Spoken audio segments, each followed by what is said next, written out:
दोस्तों, आचार्य चाणक्य एक ऐसे व्यक्ति थे जिन्हें सिर्फ भारत ही नहीं बल्कि पूरी दुनिया के सबसे चतुर, चालाक और बुद्धिमान लोगों में शुमार किया जाता है। क्योंकि युद्ध को जीतने, जीवन में सफलता हासिल करने और अपने शत्रु यानी कि दुश्मन को हराने के लिए जिस तरह की कूटनीति या चाणक्य बनाते थे, वैसी नीतियां दुनिया में और किसी इंसान ने कभी नहीं बनाए। यही वजह है कि उनके द्वारा लगभग 2400 साल पहले बनाई गई उन नीतियों को आज भी ना जाने कितने लोग फॉलो करते हैं। और आज की हमारी इस वीडियो में भी हम आपको चाणक्य द्वारा बनाई गई 8 ऐसी नीतियों के बारे में बताने वाले हैं जिनका इस्तेमाल करके आप अपने किसी भी दुश्मन को बड़ी ही आसानी से हरा सकते हैं और दुश्मन आपके घर में नौकर बनकर रहेगा। इस 8 शत्रु नाशक रणनीति को जानने के लिए, अपने दुश्मन को पूरी तरह से बर्बाद करने के लिए इस वीडियो को लास्ट तक जरूर देखें, तभी आपको सब कुछ समझ में आएगा। तो चलिए अब इस वीडियो को शुरू करते हैं। नंबर 1, दोस्तों, अपने गुस्से को हमेशा काबू में रखो। ये बात हमें स्कूल में भी सिखाई जाती है कि हमें अपने गुस्से को हमेशा काबू में रखना चाहिए, क्योंकि गुस्सा आने पर इंसान की शक्ति और अक्लमंदी आधी हो जाती है और गुस्से में इंसान अक्सर कुछ ऐसी बड़ी गलतियां कर बैठता है जिसके लिए उसे बाद में पछताना पड़ता है।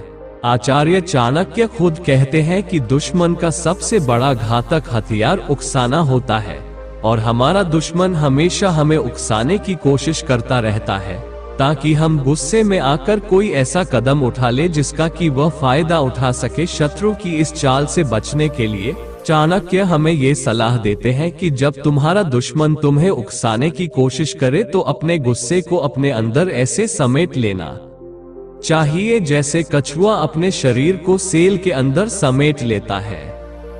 साथ ही दुश्मन के उकसाने पर कभी भी उसे तुरंत कोई जवाब नहीं देना चाहिए, बल्कि इसकी जगह सब्र से काम लेते हुए सही वक्त आने पर अपनी पूरी तैयारी के साथ दुश्मन पर वार करना चाहिए। नंबर 2, आचार्य चाणक्य कहते हैं कि लोगों के लिए बहरे बन जाओ। जो लोग आपके काम की सराहना करते हैं, आपके मनोबल को बढ़ाते हैं, आपको अच्छी सलाह देते हैं और आपको आगे बढ़ने के लिए प्रेरित करते हैं, उन लोगों की बातों और उनकी सभी एडवाइस को ध्यान से सुनना और उन पर अमल करना चाहिए। लेकिन जो लोग आपका बुरा चाहते हैं, आपके बारे में बुरी बातें करते हैं, आपके मनोबल को तोड़ते हैं और आपके दिमाग में नेगेटिव बातें डालते हैं, ऐसे लोगों के लिए आपको बहरा बन जाना चाहिए। यानी कि जब कोई इंसान आपसे ये कहे कि तुम ये काम नहीं कर पाओगे तो उसके इस बात को एक कान से सुनकर दूसरे कान से बाहर निकाल देना चाहिए। उन्हें ऐसा दिखाना चाहिए कि उनकी बात का आपके ऊपर कोई फर्क पड़ ही नहीं रहा है। दरअसल जिस इंसान को अपनी खुद की काबिलियत पर शक होता है, वही दूसरे लोगों को इस तरह की बातें कहता है कि तुमसे यह नहीं हो पाएगा और तुम ये कभी कर ही नहीं पाओगे। हर इंसान की लाइफ में बुरा चाहने वाले कुछ लोग जरूर होते हैं और आपको हर कदम पर वह डिमोटिवेट करने की कोशिश करते हैं। अब आप उनकी बातों को सुनकर हार मान लेते हो या फिर उनकी बातों को नजरअंदाज करते हुए कामयाबी की बुलंदियों पर पहुंचकर उन्हें मुंह तोड़ जवाब देते हो। ये दोनों ही चीजें सिर्फ आपके ऊपर ही निर्भर करती है। नंबर 3, इसमें आचार्य चाणक्य कहते हैं दुष्ट व्यक्ति पर कभी भी भरोसा मत करो। दुष्ट यानी कि बुरे व्यक्ति का स्वभाव कभी भी नहीं बदलता है, फिर चाहे आप उसके साथ कितना ही अच्छा व्यवहार क्यों ना कर ले, लेकिन दुष्ट हमेशा ही दुष्ट रहता है। वह कहते हैं कि दुष्ट व्यक्ति से ज्यादा जहरीला इस दुनिया में और कोई नहीं होता है, क्योंकि सांप का जहर उसके दांतों में होता है और बिच्छू का जहर उसकी पच में, लेकिन दुष्ट इंसान के हर एक अंग में ही जहर भरा होता है।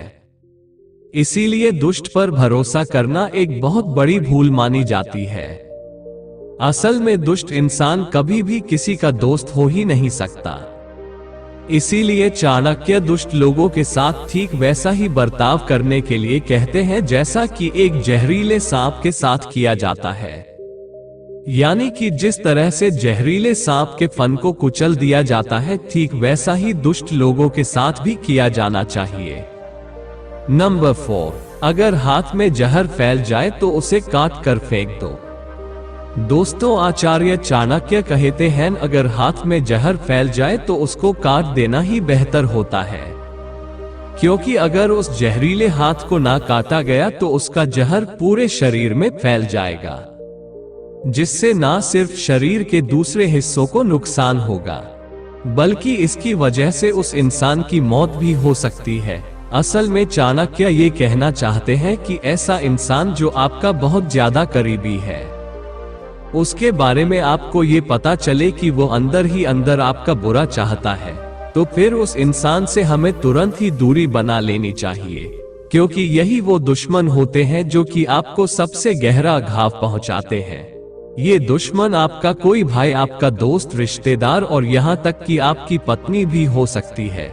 दरअसल ऐसे लोग ऊपर से तो ये दिखाते हैं कि वह आपके सगे हैं, लेकिन अंदर ही अंदर वह आपसे बेइंतहा नफरत करते हैं, और इससे पहले कि वह आपको अपनी इस नफरत की आग में भस्म कर दे, आपको ऐसे लोगों को खुद से दूर कर देना चाहिए।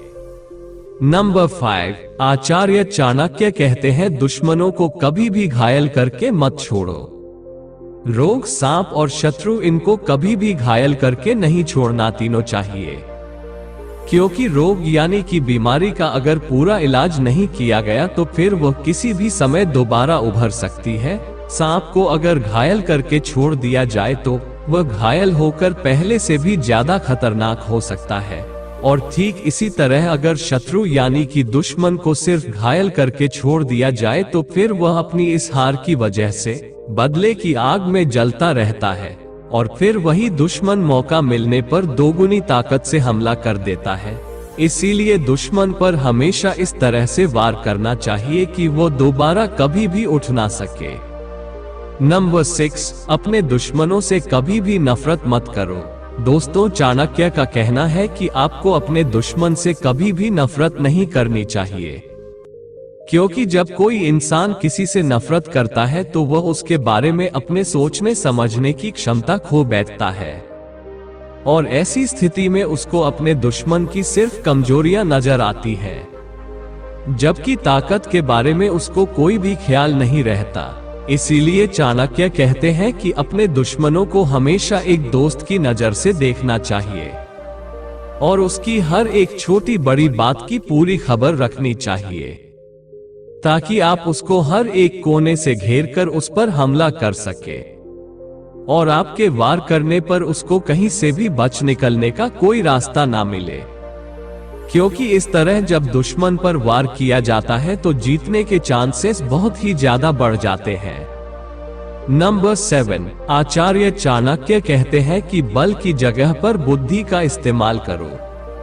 अपने दुश्मन पर पहला वार कभी भी बल यानी कि हथियार से नहीं करना चाहिए, बल्कि इसकी जगह पहले अपनी अक्ल का इस्तेमाल करते हुए दुश्मन को अपने जाल और कूटनीतियों में फंसाना चाहिए, और अपनी नीतियों के दम पर दुश्मनों को जितना ज्यादा हो सके उतना कमजोर करना देना चाहिए।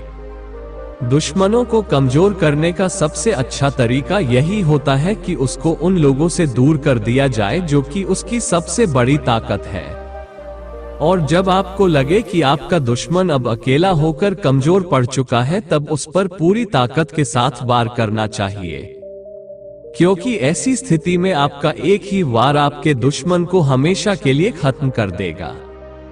इसलिए चाणक्य कहते हैं, दुश्मन को अपने बल पर नहीं नीतियों के जाल पर पहले फंसाना चाहिए। नंबर 8, इसमें चाणक्य कहते हैं, जो बोलना हो हमेशा मुंह पर बोलो। हर एक इंसान के लिए ये बहुत जरूरी होता है कि वो हमेशा सच बोले, और उसे जिस किसी को जो कुछ भी कहना हो वो सीधा उसके मुंह पर कहे। ऐसा कभी नहीं होना चाहिए कि आपको किसी से कुछ कहना है और इसके लिए आप किसी और का सहारा लें। दोस्तों, अक्सर ये देखा जाता है कि जब कोई इंसान किसी दूसरे व्यक्ति की बुराइयों और कमजोरियों के बारे में किसी तीसरे इंसान से बात करता है, तो फिर ऐसा करके वह बिना किसी वजह के लोगों को अपना दुश्मन बना लेता है। क्योंकि जब आप किसी व्यक्ति से किसी दूसरे इंसान की बुराइयों व कमजोरियों के बारे में बातें करते हैं और किसी तरह से यह बात उस इंसान को पता चल जाती है कि आप पीठ पीछे उसकी बुराई कर रहे हैं, तो वह आपसे नफरत करने लगता है और इस तरह से ना चाहते हुए भी आप अपने लिए एक नया दुश्मन बना लेते हैं। इसीलिए अगर आपको लगता है कि कोई इंसान कुछ गलत कर रहा है या फिर किसी इंसान में कोई कमी है, तो फिर आपको ये बात किसी और से कहने की बजाय उस इंसान के मुंह पर साफ साफ बोल देनी चाहिए। दोस्त, अपना कीमती समय देने के लिए धन्यवाद। आज के लिए इतना ही। वीडियो अच्छा लगा तो शेयर, सब्सक्राइब, लाइक जरूर करें। फिर मिलेंगे अगले वीडियो में। वंदे मातरम।